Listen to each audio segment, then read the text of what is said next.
Murder case down in Florida that began with a fight over loud music. Michael Dunn is claiming self-defense in the shooting death of an unarmed teenager, may seek protection under Florida's Stand Your Ground law. ABC's Steve Osunsami has the story.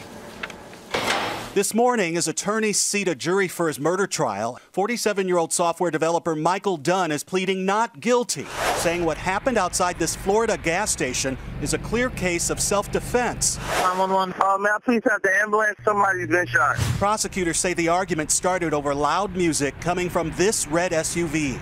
Dunn and his girlfriend had just left his son's wedding in November 2012.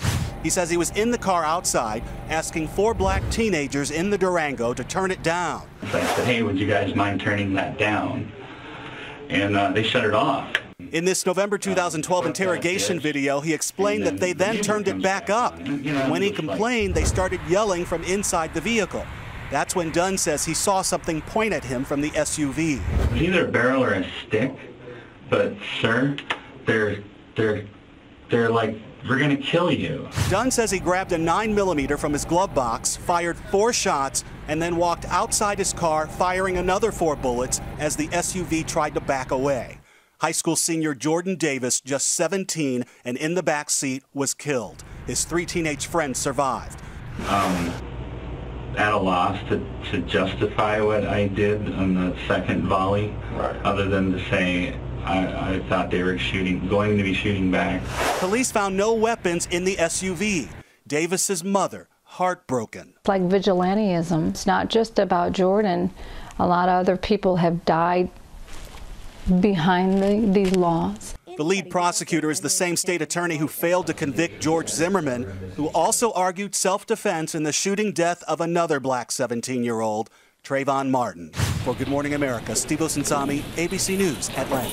Talk about this with ABC's chief legal affairs anchor, Dan Abrams. We just saw the picture of Trayvon Martin there. A young black man is dead right now. Stand Your Ground is being talked about.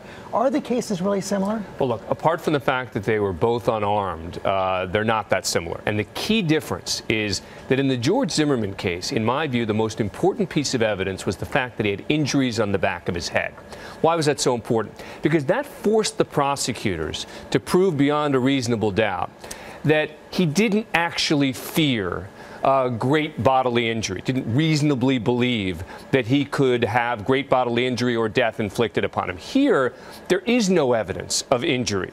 There is no gun. It's that combination that is going to make this a much, much harder defense than George Zimmerman. Does that mean that Michael Dunn cannot succeed under Stand Your Ground? No, look, and the key is really going to be self-defense. He did not seek a Stand Your Ground hearing. Remember, one of the most controversial parts of Stand Your Ground is it lets you try and avoid a trial. It allows you to go to a judge and say, I shouldn't be tried at all. There wasn't a Stand Your Ground hearing here. So this is Stand Your Ground / self-defense. The most important question is going to be, was he reasonable in his belief that he was trying to prevent death or great bodily injury? He saw something, but there wasn't a gun there. Well, the problem is also the authorities would say that there were inconsistent statements in what he said. So this, I think that this is a much harder defense than was the case of George Zimmerman. Okay, Dan Abrams, thanks very much. Such a tragic loss of life.